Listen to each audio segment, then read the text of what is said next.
Hey, I'm Chris. Thank you for joining us on the Southwest Florida Business Podcast. And today I'm joined by Melissa Severance from Inspire Big Dreams. And she does training and coaching with executive teams, people that take on new executive roles and are stepping up into a higher position and really need to know all of the aspects of that role and how to actually take that on and do it successfully. And then she also works with individuals who are trying to hit specific goals. And one of the things that I really like about her approach is how mindfulness plays into that. So you'll hear it throughout the conversation, but we really dig into what mindfulness is, some of the ways that she incorporates that into the training, and how she uses that to actually teach people to be more self-aware, to understand who they are, their strengths, their weaknesses, and then bring that to a team setting in order to improve their work environment, to avoid burnout. And we talk about all these things like quiet quitting, everything along those lines that you're seeing now in the workforce. So I'm really excited to share this episode with you. I know there's a huge reminder for me in terms of what I need to think about as I grow this business and I start to step more into a leadership role. And really everything that goes along with that. So I'm glad I can get this reminder, and I hope that you enjoy this episode. So without further ado, please enjoy this episode with Melissa from Inspire Big Dreams.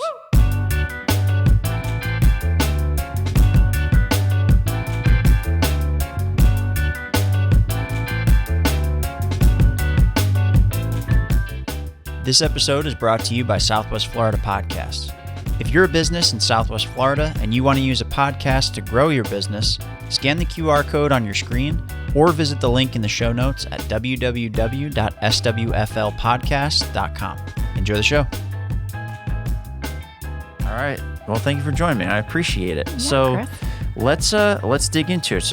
Let's talk about Inspire Big Dreams. I'd like to ask you what it is, what you do, and then I'm excited because I have a bunch of questions for you that are going to pop up as we go through. So let's kick it off there and see where it goes. Absolutely. Hi, everyone. I'm Melissa Severance, and I'm the owner of Inspire Big Dreams Coaching and Consulting. So I'm an executive coach, leadership coach, career coach, so do all three. I also do team coaching and group coaching. I'm an HR consultant.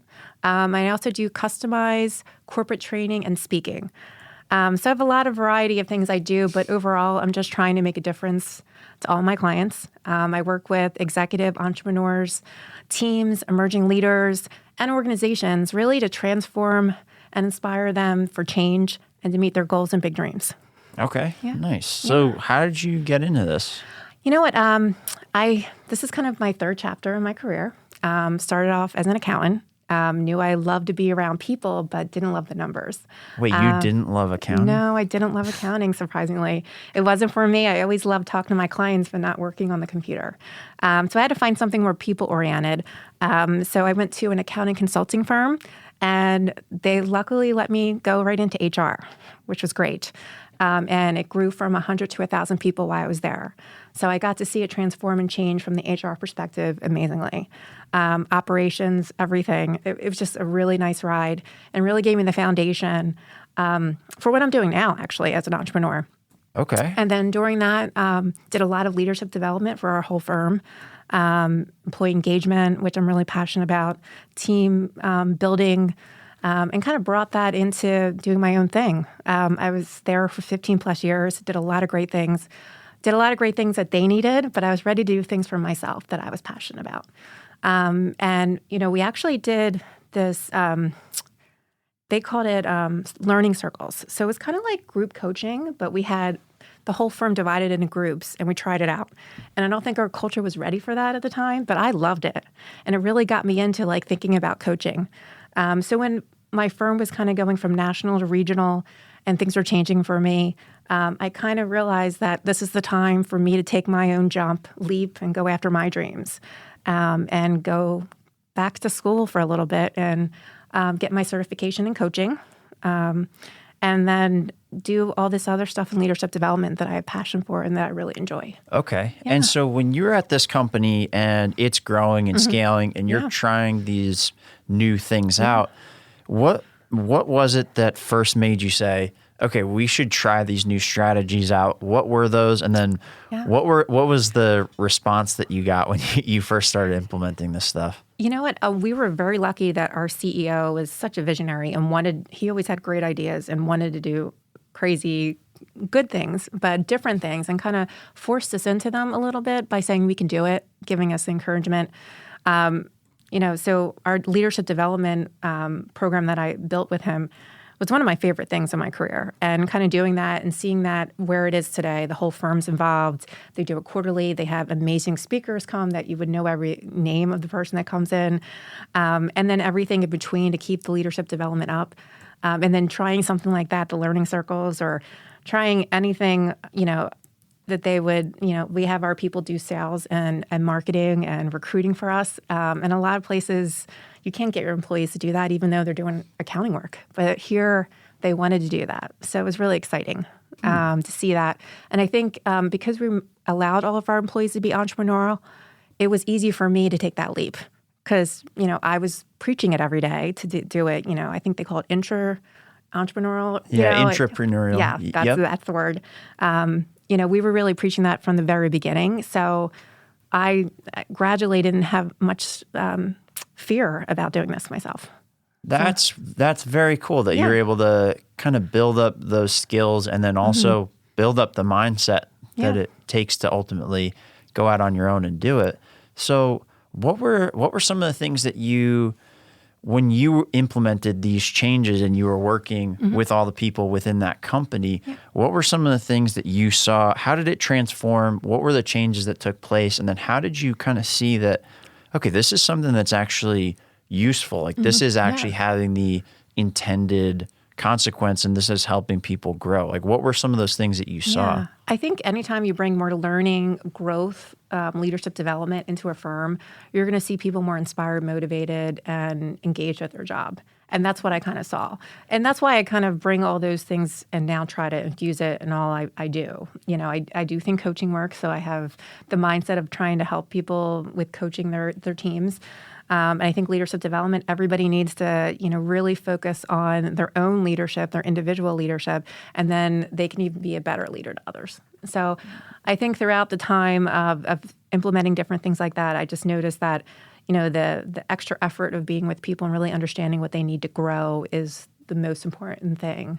And helping them go after their dreams. So sure. Yeah. Well, and so for something like that, it's interesting because if you had all this time to do this within a company that was promoting this like entrepreneur spirit, it's kind of cool because you had all this time to be able to hone these skills and do it. So is it pretty similar when you go work with a business now? Or how do you do it? Are you kind of like implanting yourself into that business almost to recreate that same style that you had before, or what's the process like? It can be if I'm doing more HR consulting. On the coaching side, I'm usually working with individuals or teams. Okay. So for teams, it's a collective goal that they're all working on to try to get it done more efficiently, more effectively, and work together in more better relationships in the process so they get an even greater result.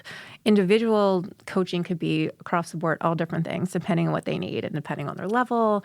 Executives are very different than new leaders that are just coming in and managing a team when they never did before.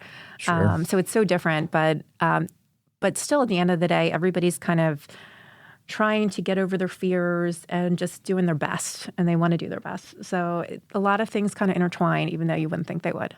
So when somebody comes to you and they have these goals, but they do have these fears, or they have kind of, I don't know, preconceived notions on why they can't do it or what's holding them back. What are some of the most typical things that you're seeing? I know that's probably a wide variety, but what have you kind of boiled it down to? Yeah, I think people, have to figure out that thing that's holding them back. At all different times, it might be that they're not ready for something, or they feel they need more education, or they feel they're not up to the skills with this, soft skill or, this hard skill. I think there's always something holding them back, maybe some other responsibilities. Trying to figure that out helps people go forward a lot more.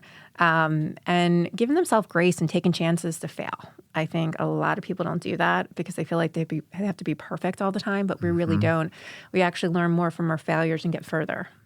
So figuring that out along the way is very important. I 100% agree with that because I've learned a lot more from the things that I've messed up on than I have from the successes. Because half the time with the successes, and especially in the business side of things, is you do something, the money comes in, the invoice gets paid. You're like, great, I'm on top of the world. I got everything figured out. This is perfect. And then the next person comes to you and is like, hey, this is in my case, like, it's actually kind of difficult to use some of the things you sent over. And it's like, wait, what? Your world is shattered. And then, but that's the time where you can kind of regroup and reassess and then dig back in and be like, okay, tell me what the problem is. Tell me what's going on. And then I've, like we were talking about before we started rolling, is looking at these things, realizing you have a problem or a roadblock, and then going to a conference like I went to Podcast Movement and seeing like, okay, here's how people are doing it. Here's how they're solving it. Let me figure out a way to solve this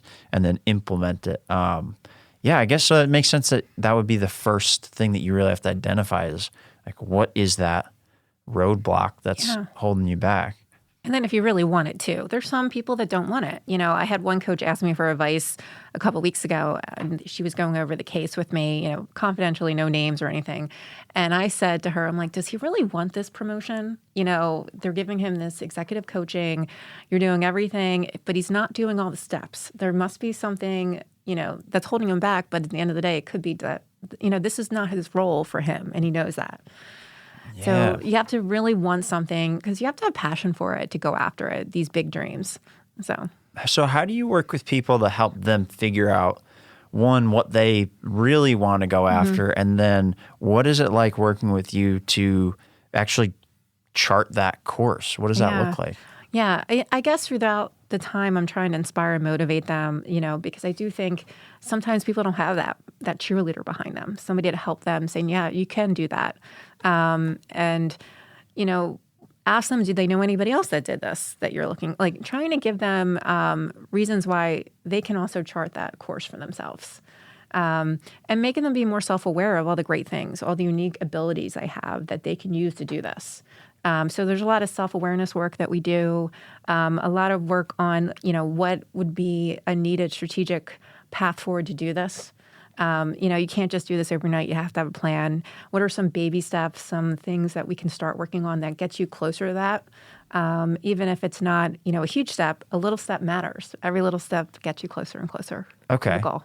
So when you're in these spots, right? So it seems like it's less about let me figure out your path for you than it is to let me give you the tools and work with you to be able to figure out your own path, and I'll kind of guide you along the way. Exactly. So what are some of those, maybe we can dig into some of those tools and like the way that you work with customers. And then I don't want to do examples of like current people or anything or anything you don't want to share. But like if we can dive into some examples of how that looks and how you've worked with people in the past, because I think that'll paint a nice picture. Yeah. I think the last couple of years, a lot of my clients, my coaching clients, especially on the high executive side, really wanted to figure out how to communicate better with their team, how to get closer relationship-wise while everybody's working at home. So we would try to figure out how have you approached the conversation? What can you do differently? How could you bring different things to the conversation? We actually talked a lot about, there's this concept in HR called stay interviews. It's kind of talking to your team about how they want to prolong their relationship with the firm and how they want to get to the next level and what they need, how can I help you? And there's all different other questions too, just to really, instead of saying, how are you doing today? Like the basic questions, you're really getting in a little deep. What do you like most about your work? What don't you like? What would you like to do more of? Like asking questions like that, but not doing it at all one setting, but every check-in, try to like ask different questions to try to find out more about your employees. So then you can get this information to know, hey, are they really happy at work? How can I make them even more happier? How can I get them more engaged? How can I motivate them more? How can I help with their learning path? Because sometimes we had so much going on that we weren't doing those kind of conversations that we really needed the most. Did you feel like people were struggling with that more during COVID with the working from home and not having everybody in the office? Yeah, I think so, because I think sometimes in the office you have them water cooler conversations to talk about. Things just come up, or after a meeting you're walking out and you can talk about something that you don't have to wait and schedule another meeting another time, or just don't even mention it. You have these opportunities that you don't working remotely. And I am a big component of working remotely. I love that I can. All of my sessions are pretty much remotely, but on the coaching side. But I do go in now much more for corporate trainings because everybody's coming back to the office.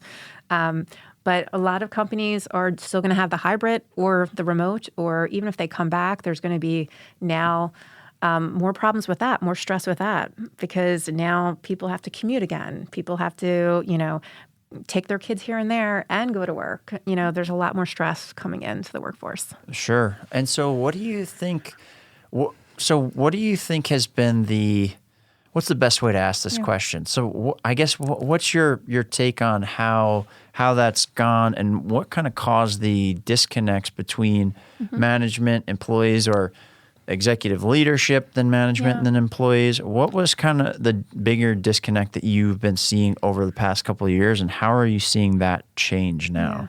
I think there probably was just so much change, going on at once, and everybody had to deal with it. So I don't think anybody probably could have done it gracefully, what we've been through, but I think people did their best, and that's what I love about it.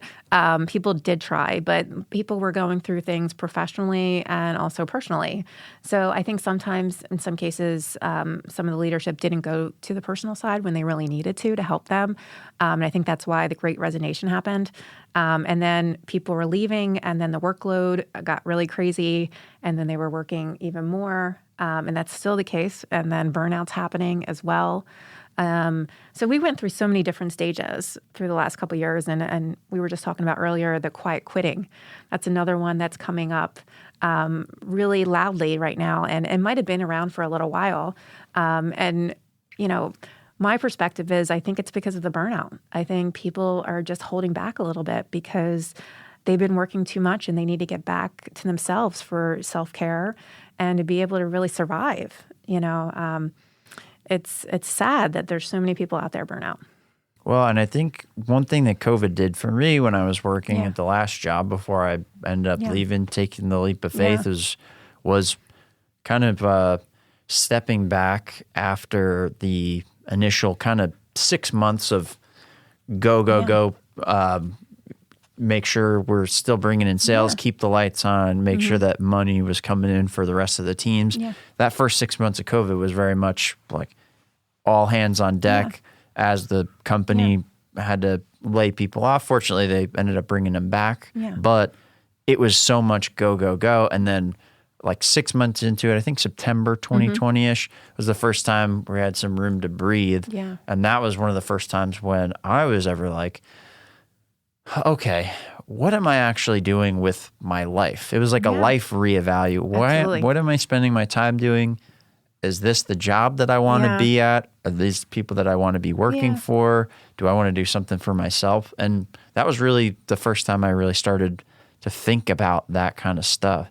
So I guess what is quiet quitting, and then where do you see it going from here? Yeah, I think my take on it is people are reevaluating, like you said, their life at work and realizing they can't keep this up anymore.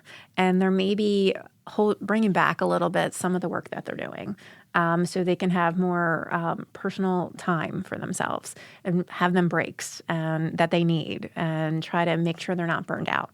And maybe not put their hand up for everything because they know it's too much. Maybe start putting boundaries around things that they didn't do before. And when you turn that switch, your leadership's going to know something's going on. Because if you were always doing 150% and then maybe just went back to 100, they're going to notice that difference. And I felt like, when I first found mindfulness, in corporate, I felt like that probably happened a little bit for me now that I look back, because I was, taking breaks, having a lot of spaciousness in my calendar because I needed that, but I know I produced better when I had those breaks.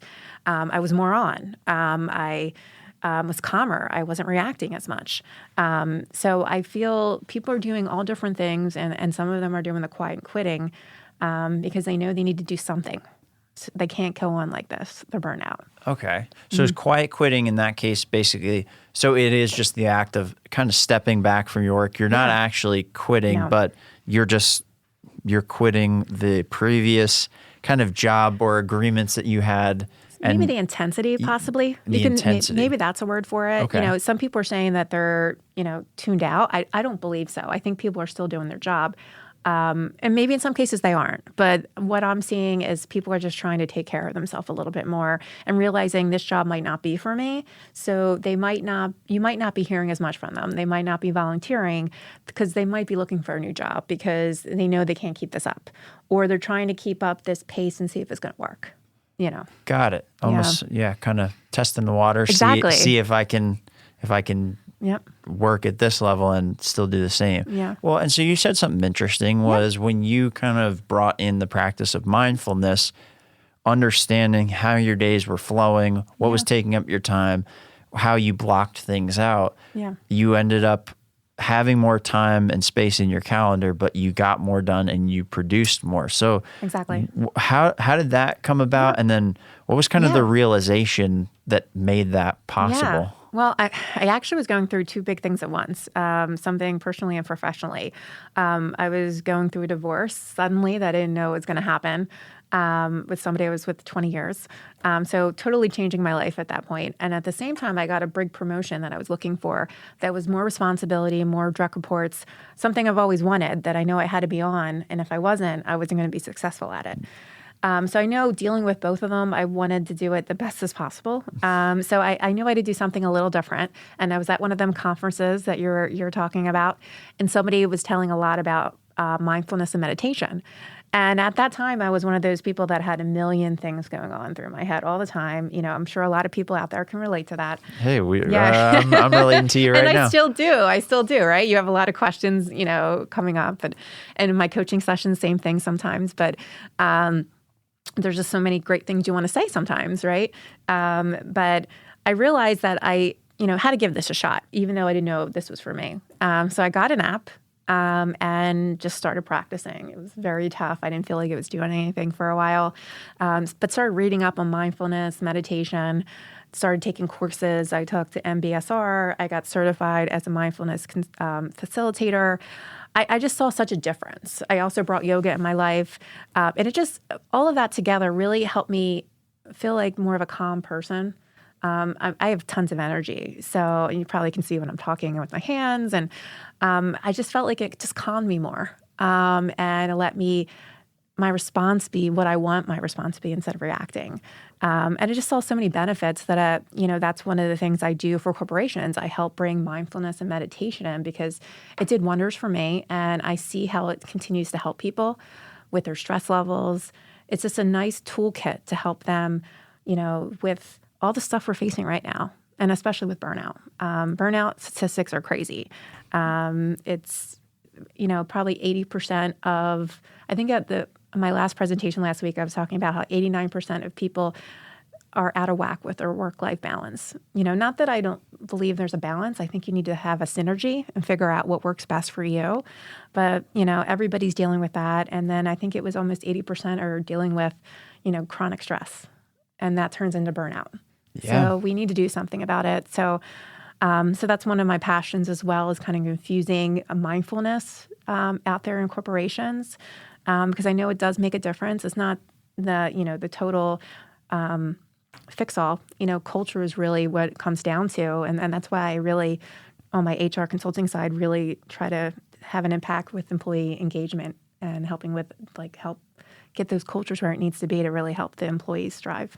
Well, for sure. And I think part of the benefit of mindfulness and finding a practice that works for it is that it does bring the self-awareness piece that you mentioned. And if you have that self-awareness, you either as an employee or as a leader can understand, I think, better what's what's going on in the organization and then make real decisions to actually do something about it. Yeah. When somebody reaches out to you, let's say like a CEO or a leadership team reaches out to you, what part of this process are they at? Are they suddenly realizing that something is amiss and maybe they can't put their finger on it, or they're doing some of these, feedback surveys and they're saying something's off, we need some help? Like, where do people normally find you? Where do you normally start with? Let's start with a team environment. Yeah. When do they normally come to you? Where's the company at? You mean for mindfulness, like bringing that into the corporation, or do you mean anything in general? I guess let's start with in general, and then maybe sure. kind of how you infuse mindfulness into some of these solutions. Yeah, absolutely. So sometimes when maybe somebody's getting promoted, a company might come to me for coaching, or a new manager, that's never managed people, or a rising star that they want to give them more opportunity to grow. That's when companies reach out to me to kind of help them with, leadership executive coaching. Okay. Which is great. And then also if they realize their team needs to, really get to the next level and they're just not getting there, and there's some dynamics in there that need to be fixed, a lot of companies come to me for team coaching at that point to see how they can get to their shared goal in a more efficient, more effective, and more collaborative way. So that's like on the corporate side. I have a lot of individuals that maybe are pivoting and trying to figure out what they want. So they come to me directly to work with me. So I do corporate and individual coaching. And then on HR consulting side and corporate training, that always depends on what they're looking for as well. Sure. So in a lot of times I've been doing more corporate training. They maybe haven't done any leadership training the last 2+ years. We've been dealing with a lot, especially like small, medium-sized companies. So they're coming to me, or just adding to their ERG offerings, their employee resource groups that they have out there. I come in and do trainings to one of my clients there when they need it on different topics. So the great thing is I can customize a lot of things to their needs. So if they say, I need help with productivity, or if they are interested in mindfulness and meditation, I can do something on that. Or if it's anything general, like, with empathy or the listening, deep listening, I kind of can just, I can say whip something up, but put something together that's going to address all of their pain points and help them grow in those areas. Got it. Okay. So it's pretty much they're coming to you. They have either, in a lot of these cases, either a specific goal in mind, or sometimes they've got a goal in mind, but their plan isn't currently working. And so they're looking for, hey, what do we need to do? What do we need to take a look at? What's the approach that we should consider taking? How do we coach people to, again, going back to what you said at the beginning, overcome those obstacles? They've got to want it, but how do we help them actually get around this and make the change that they're looking for? Okay. All right. That's interesting. So how did you know that you enjoyed doing this piece of it? Like getting everybody together to make things more efficient? I guess I'm just a big people person. So I guess I've always loved being around people and having energy around people. Okay. And I realize I do love one-on-one conversations, the deep connection you get. So that's why coaching really gravitated to me. So that's why I knew that was probably a big piece for me.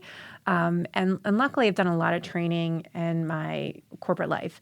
So, and I really did enjoy that. I used to always do the new hire orientations. I wanted to keep my speaking, skills up to par. And, and I'm glad I did, because now I do a lot of speaking and I'm in front of the room a lot. It's very easy on Zoom. I feel it's a little bit different, and it's been really nice doing a lot of speaking engagements on Zoom the last couple of years, but it's nice being in front of 150 people like I did last week. Like that was so much energy and great feeling for me. Yeah. So I'm excited to do more of those. Can we talk about that presentation Absolutely. at the conference? Yeah. All right. So tell me about it. What was it? It was the Florida SHRM State Conference. So it's the Human Resource Societies throughout Florida. Everybody comes up for that. It's a once-a-year conference. I am on the national, or I should say, the Naples board here. So I'm very committed to them and always go up now that I'm in Florida and support them and be there for them. But this year they picked me and a colleague of mine, Brenda, to speak on mindfulness and meditation. So we were very excited about that. And our take on the presentation was really about you don't have to do the traditional meditation, that everybody thinks about, the deep breathing with your eyes closed for 10 to 15 minutes. If that works for you, great. But you can also incorporate what we called very important pauses throughout the day. Taking some time out, doing some micro mindfulness practices throughout the day, whichever ones kind of speak to you. It could be breathing, just to kind of give yourself kind of to cut off that pattern of stress that's happening and get back into the present moment. And if doing those throughout the day, you keep kind of your battery of mindfulness going, so you are better equipped and less stressed. It's like a muscle that you're training. Exactly. You're building a habit throughout the day.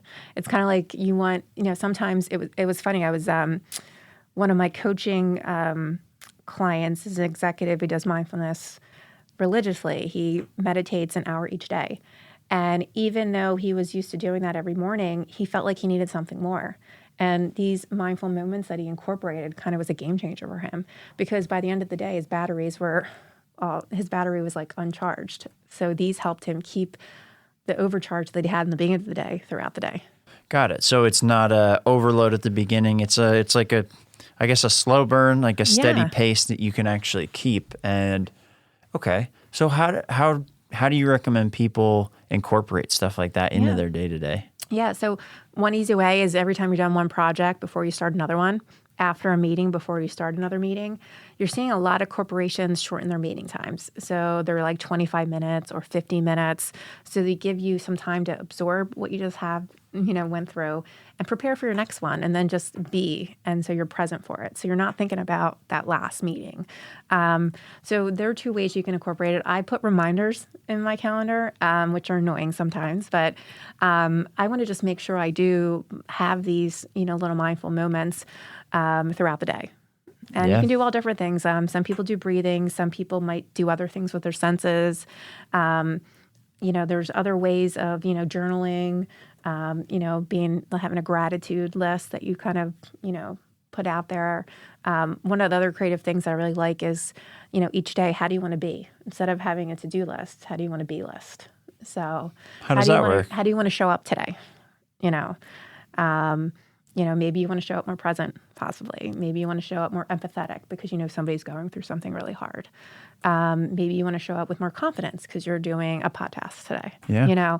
Figuring out how you want to be that day and kind of embodying it. So.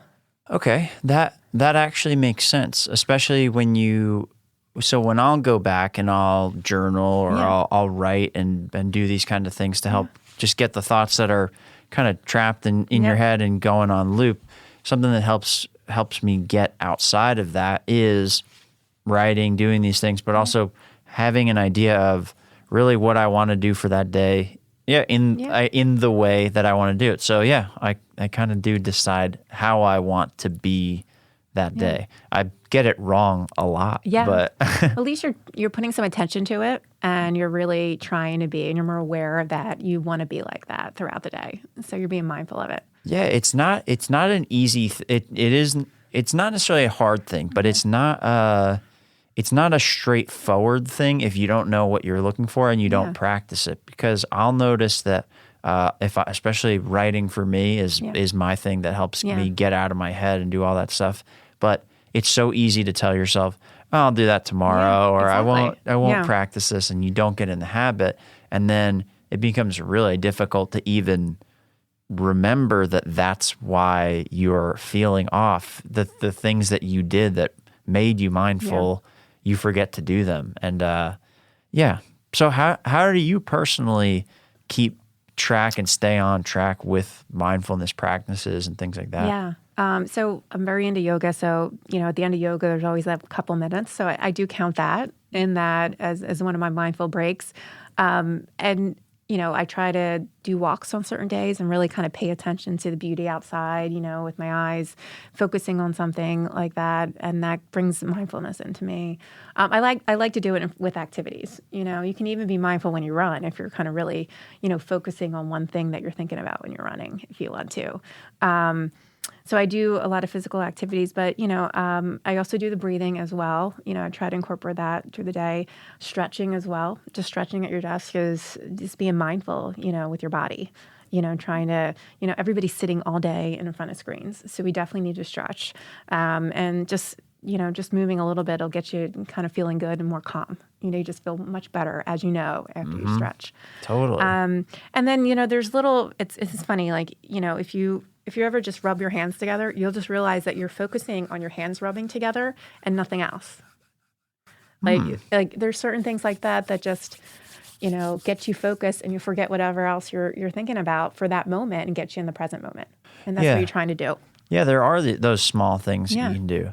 So what do you feel like, so implementing these practices in your day-to-day, especially when you take it back to the workplace, right? What impact does some sort of mindfulness practice have on your ability to manage time, the ability to solve problems, to work together with other people? I mean, what impact does it have for you? And then what impact do you see when people actually implement this into their organization? Absolutely. I think for me, and I think for others as well too, you're showing up as your best self. And that's what you want. You want to show up as your best self in the work environment, in your home environment, everything you're doing. You want to show up as you want to. And I think it does that. And I think it helps embodies a great leadership presence, like the best you can bring as well too. And everybody's trying to have a great leadership presence. So I think bringing this into your everyday and having habits with this will just, elevate your leadership to yourself and to others. Got it. And it goes back into that self-awareness piece that you were talking about, is if I'm aware of myself, I can be more aware of what's actually going on around me. And then, so if you can implement these things, then it actually has a impact, like it has a real impact on the quiet quitting, on these communications that you have with your team and things like that. Okay. Exactly. Okay. Yeah, you're actually hearing them. I think a lot of times you're having conversations and you're really not present for them. You're thinking about all the million other things you have to do, but you're really listening. And sometimes people aren't exactly saying what they want you to hear. And I think it really just helps that out. And I think we need a little bit more listening skills more than ever in this environment.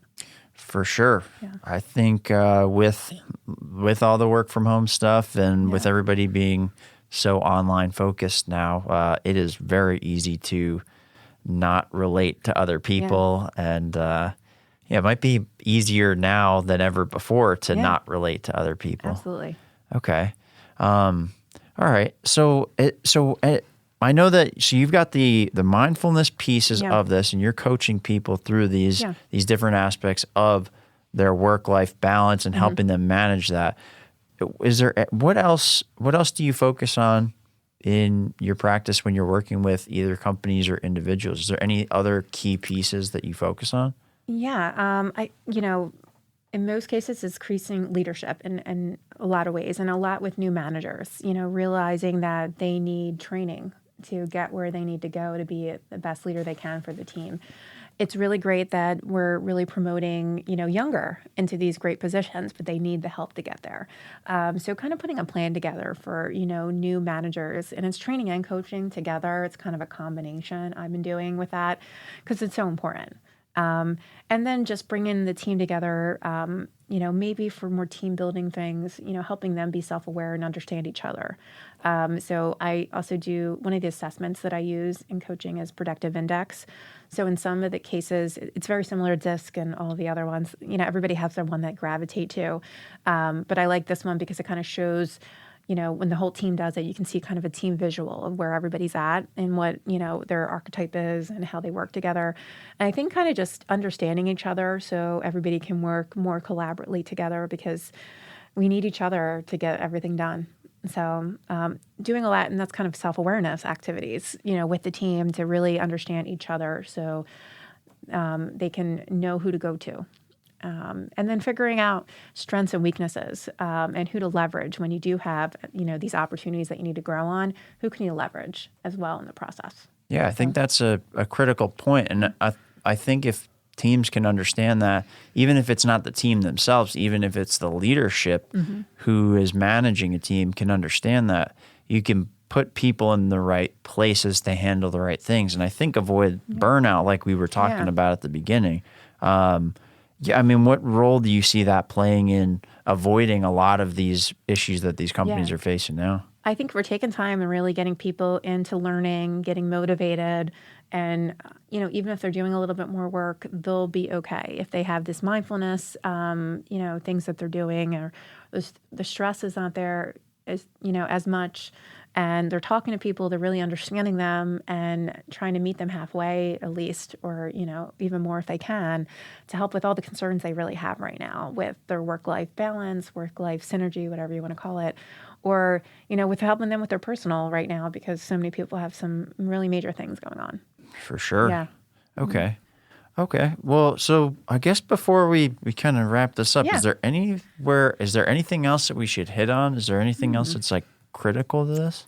No, I think we covered a lot of the great points that I wanted to really talk about with my business and what I'm doing out in the, local community and across the United States. Nice. So if somebody wants to work with you, what's the best way that they can get in touch with you? And then what does the process look like maybe for individuals? And then what does it look like for companies and teams? How do they start working with you, and what can they kind of expect from that process? Yeah, absolutely.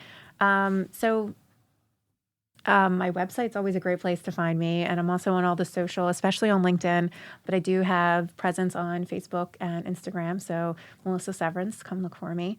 And my website is inspirebigdreams.com. So to start, when you start working with me, we do a discovery first off to see if it makes sense.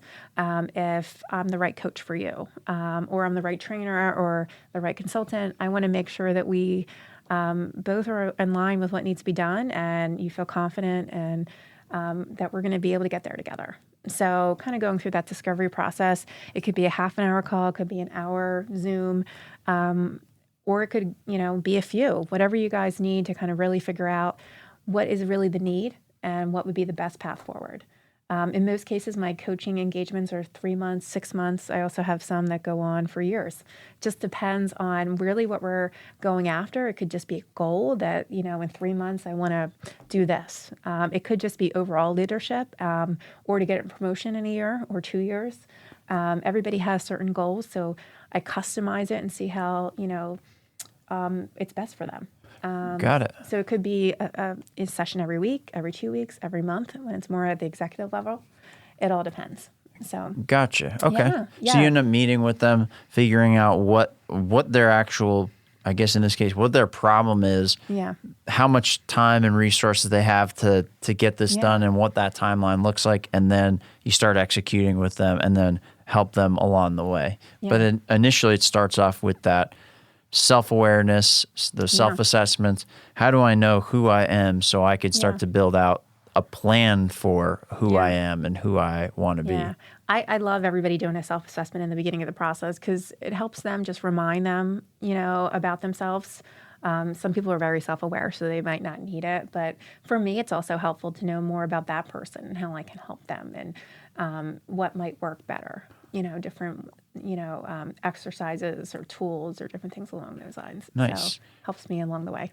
And then you can have people like me who I think I'm very self-aware, and then I take tests and I realize I'm not that as self-aware as I thought. And then you're like, this guy's going to be a problem. Hey, it's always good to ask others what they think, see if you're on track, right? So self-assessment could be wrong. You never know. They always come back and they tell me I have all these problems, and I'm like, sure no, I don't have any of these problems. I'm perfect. And Exactly. Yeah. These are the kind of people you got to deal with. Yeah. I'm good with it. Don't worry. So. Yeah. I can take it. Cool. All right. Yeah. Well, anything else before we wrap up? No, thank you so much. I really appreciate, being on today, having this conversation. It was a great time. Yeah. Thank you for coming and doing this. I'm glad I got to learn about it because it's reminding me of a couple key pieces that as I have I now have a team of two. I have a part-time person, but it is getting me thinking about, okay, am I paying attention to what I'm doing during my day? Am I paying attention to these things? How do I actually translate that into making a solid work environment? How does that look like in terms of my communication? How do I provide that for other people as this thing grows and scales? So thank you for the reminder. That's what I'm trying to do, get you to think about that stuff. So I think I did my job today. Sweet. So thank you. I think so too. Yeah. Cool. All right. Well, thank you, Melissa. I appreciate it. Thanks, Chris. Yeah.